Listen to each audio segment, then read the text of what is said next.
이번에는 섹터 얘기해 보겠습니다. 오프닝 때 잠시 보여드렸던 그래프처럼 올해 가장 부진한 업종이 바로 제약업종입니다. 그래서 내년 제약바이오는 강한 상승을 보여줄 수 있을지 이렇게 보시면 2022년, 이게 잘 보이시나요? 2022년 제약바이오는 강하나. 그래서 저희가 강하나 애널리스트를 모셨습니다. 이베스트 투자증권의 강하나 제약바이오 담당 연구원입니다. 안녕하세요. 안녕하세요. 네. 어색하죠? 저희 사무실에서 보다가. 네, 어색합니다. 네. 원래 또 말을 잘하니까 잘 안 떨고 얘기를 좀 잘해주실 것 같은데 제가 이제 신중호의 투자 리프레시 시작하고 나서 제약바이오 담당은 처음 모신 것 같아요. 일단 섭외도 좀 힘들고 두 번째는 제약바이오가 너무 재미가 없으니까 이제 재밌어질 거예요. 그래요? 네. 알겠습니다. 그러면 오늘 한번 제대로 한번 물어보겠습니다. 일단 첫 번째 제약바이오와 관련돼서 많은 얘기들이 있어요. 네. 그러니까 뭐 올해 내내 수익률이 부진했으니까 일단 내년은 못해도 어떤 내용이 나와도 올라갈 거야 이런 기대도 있는데 네. 최근에 좀 작은 종목이긴 하지만 레고캠 바이오, 뭐 기술 수출 수직 이런 게 나왔는데도 불구하고 생각보다 별로라고 해야 되나? 움직임이 좀 없었거든요. 이런 건 어떻게 해석하세요? 일단 레고캠바이오 같은 경우는 여태까지 기술 수출이 상당히 많이 있었던 종목이기 때문에 또 나왔어? 라는 반응이 굉장히 많았고요. 일단 이번 기술 수출의 경우 기술 규모는 1조 2천억 원으로 굉장히 컸지만 선급금은 상대적으로 적은 이제 385억 원 정도였기 때문에 좀 선급금이 좀 적은 퍼센티지였다. 그렇기 때문에 엄청나게 유의미한 계약건은 아니었다라고 판단하시면 될 것 같습니다. 뭐 이제 슬슬 대면 학회, 대면 컨퍼런스 많이 일어나고 있어요. 그렇게 되면은 이제 글로벌 빅파마와 우리나라 제약사들 대면으로 미팅하면서 좋은 기술 거래, 조금 더 유의미한 계약 그리고 더 높은 환급금 기대해 볼 수 있을 거라고 생각하고 있습니다. 일단 좀 금액이 너무 작았고 더불어서 이제 레고캠 바이오가 아니라 시장을 좀 흔들 수 있을 만한 큰 기업들 그리고 아까 얘기하셨잖아요. 네. 거기서 이제 유의미한 내용들이 나와야 될 텐데 그러다 보니까 이제 보통 제약 바이오를 투자하시는 분들은 일상 다음에 이상 갈 때가 주가 퍼포먼스가 워낙 강하고 그리고 나서 삼상은 또 우리나라에서 삼상이 된 적이 있었나 할 정도로 제가 기억이 안 나거든요. 그래서 왜 우리나라는 삼상이 안 나오는지 그리고 예측하긴 힘들지만 내년에 삼상이 나올 수 있는 그런 가능성도 있는지 좀 얘기 좀 부탁드립니다. 일단 통계적으로 삼상 실패 요인 중 가장 높은 이유가 뭐 유효성이 약간 떨어져서이고요. 유효성이라는 게 그거죠. 그러니까 비용도 많이 들고 이제 효과가 얼마나 네. 좋냐? 그게 유효성이고, 예. 일단 이상에서 이제 처음으로 유효성을 판단하고, 삼상에서는 대규모 임상을 통해서 유효성을 판단하는 건데, 네. 그때 이제 가장 많이 떨어져요. 그렇지만, 그래도 이제 상대적으로 이제 우리도 글로벌 임상에서 삼상 통과한 사례, 뭐 SK바이오팜의 세노바메이트, 또 2020년에 자체 신약, FDA 승인도 받았고 뭐 내년에는 뭐 SK바이오사이언스 자체 백신 또 승인될 거라고 기대하고 있습니다.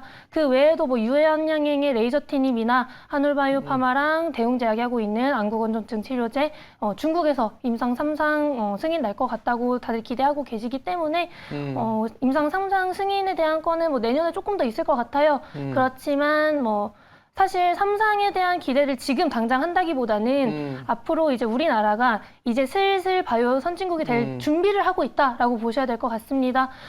왜냐하면 이제 바이오 선진국들은 이미 30-40년 이상 연구개발에 막대한 투자를 해왔고 우리나라와 같은 경우는 이제 20년 정도 넘게 연구개발을 투자하기 시작했어요.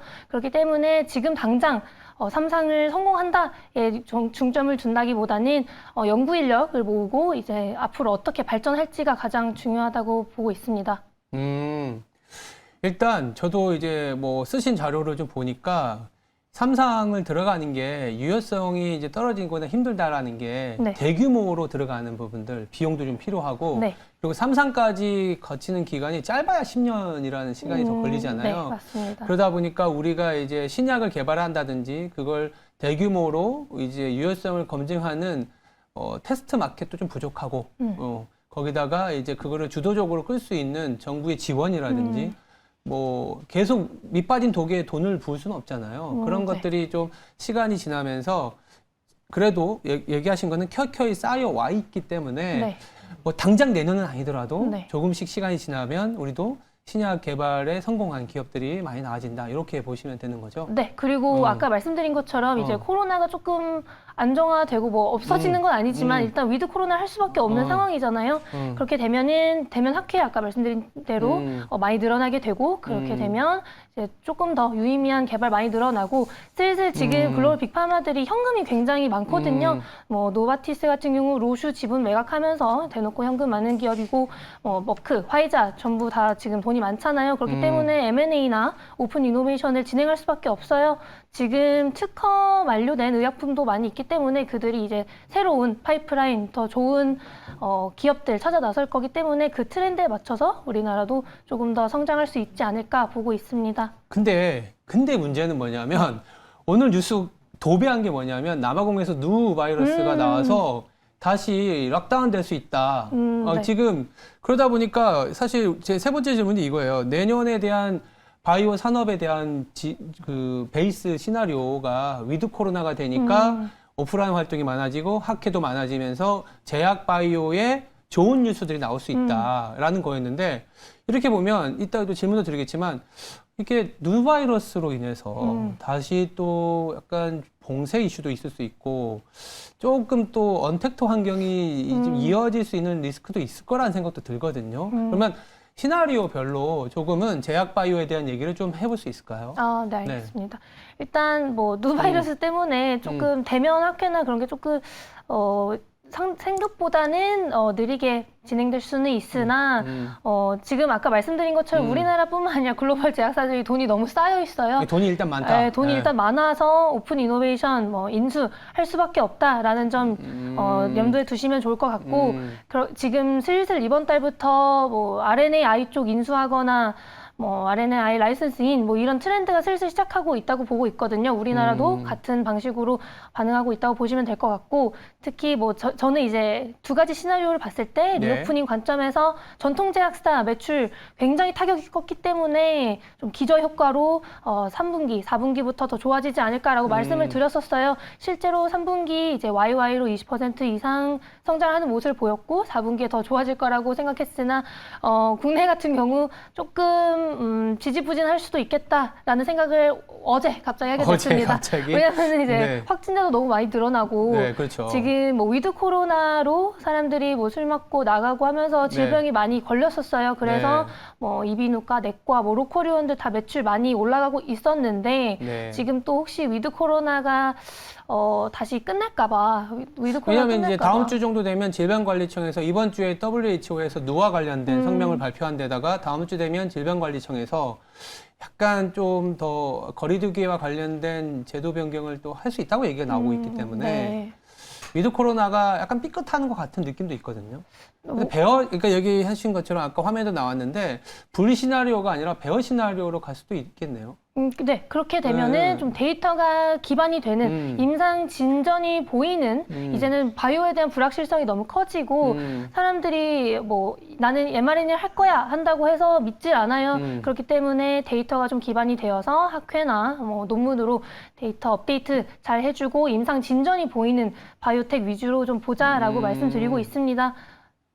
사실 뭐 그 중에서도 글로벌 투자를 가장 많이 받고 있는 뭐 항암 분야, 바이오 플랫폼, 아니면 CNS 계열 쪽이 가장 유망하다고 보고 있습니다. 근데 우리 예상과 달리 지금은 주가가 빠지니까 또 굉장히 심각하게 생각하는데 위드 코로나는 어쨌든 백신의 보급률도 높아지고 뭐 부스터 샷을 통해서 또 계속 펌프질을 하면서 살아갈 수밖에 없는 상황이기도 한데 그렇기 때문에 또 위드 코로나가 되는 거잖아요. 그러면 2022년 전체이기 때문에 위드 코로나가 활성화된다면 베이스 시나리오, 불 시나리오는 뭐 전통 제약주를 봐야 되는 건가요? 그렇다고 말씀을 드리고 싶지는 않고 그래요? 사실 제약 바이오 산업의 가장 큰 부가가치는 연구개발, 신약개발이고 그렇기 때문에 결과적으로 좋은 기술, 원천 기술로 성장을 할 수밖에 없는 상황이에요. 그래서 일단 신약 개발 그리고 좋은 기술을 갖고 있는 회사들을 보되 지금 뭐 위드 코로나 리오프닝 관점이라면 지금 전통 제약사들 다 매출 너무 타격이 컸거든요. 그렇죠. 그렇게 되면 올라올 수밖에 없는 상황이기 때문에 전통 제약사를 좀 깔아놓고 바이오 중에서는 이제 바이오텍이 너무 기술적으로 다양하고 많으니까 좀 데이터가 잘 나오는 애들 위주로 그리고 좀 투자를 많이 받고 있는 글로벌리 투자 추세가 좀 좋은 기업들 위주로 보자라고 말씀드리고 있습니다. 일단 우려 섞인 얘기들을 좀 해봤는데 지금 보니까 저도 이제 데이터를 보니까 우리나라의 헬스케어, 그러니까 바이오 헬스와 관련된 수출 품목들이 조금씩 늘어나기 시작했어요. 하반기 들어서. 거기다가 수출 금액에서의 비중도 8월인가 9월부터는 조금씩 늘어나더라고요. 올해 제약 업종은 거의 30% 가까이 업종 기준으로 빠졌기 때문에 조금씩 기대해봐도 되는 거 아니냐라는 생각이 있는데 모멘텀적으로 아니면 언제쯤 우리가 제약바이오의 빛을 좀 볼 수 있는지 어떻게 생각하세요? 일단 제가 생각하는 기간은 이제 12월 말 정도. 12월 말? 네, 12월 말 정도부터 내년 1월. 일단 내년 1월. 1월에 JP모건 헬스케어가 이제 그렇죠. 1년 중 가장 큰 컨퍼런스가 네. 있잖아요. 근데 그게 일단은 대면 비대면 공동으로 진행되기로 정해져 있기 때문에 네. 그때 좀 유의미한 계약 진전이나 조금 더 좋은 뉴스들 볼 수 있지 않을까 기대하고 있습니다. 그뿐만이 아니더라도 사실 지금 바이오에 대한 불확실성 때문에 많이 떨어진 거기 때문에 그리고 그때는 코로나 위주의 임상에 사람들이 너무 주목을 하고 있었고 코로나 관련된 뭐 mRNA 관련 모든 기술에 사람들이 이목을 집중했었기 때문에 이제는 그쪽의 결과를 보자라기보다는 어차피 원천 기술을 봐야 된다라고 보고 있고 원천 기술로 다시 글로벌리 눈이 다시 돌아가고 있어요. 그렇게 된다면 코로나 위주의 임상이 아닌 원천 기술을 보고 그 부분에서 이제 진전이 보이게 된다면 어차피 올라올 수 있지 않을까. 내년 상반기에는 무조건 추세 전환 보일 수 있을 거라고 믿고 있습니다. 알겠습니다. 강하나 연구원이 강하다라고 얘기했기 때문에 2022년을 바라보고 지금 우리가 제약 바이오 중에 이 종목만큼은 좀 챙겨보자 이런 게 있을까요? 일단 사실 글로벌 트렌드가 우리나라 트렌드잖아요. 네. 그렇게 돼서 이제 요즘 가장 글로벌리 뭐 인수나 라이센싱이 많이 일어나고 있는 게 RNAi 쪽이기 네. 때문에 RNAi 쪽으로 그나마 선두주자이다는 거는 이제 올릭스가 있고요. 그 외에 CNS 쪽은 뭐 치매로 좀 부상된 거긴 하고 2020년이 CNS 뇌의 해였어요. 네. 그래서 투자와 관심이 급증되고 있었던 때에 코로나가 터져서 좀 눌린 감이 있다. 그렇기 때문에 내년에는 좀 기저 효과로 오히려 코로나로 가려져 있던 CNS 부분도 봐야 된다라고 말씀드리고 있고 항암 부문은 항상 부동의 1위이기도 하기 때문에 항암 부분 뭐 지금 카티가 사실 기적의 암 항암제라고 불리잖아요. 네. 그런데 카티도 거의 혈액암에만 효과가 있어요. 그래서 그런 뭐 한계점을 뛰어넘을 수 있는 CAR-NK 쪽, 뭐 GC셀도 보자라고 말씀드리고 있습니다.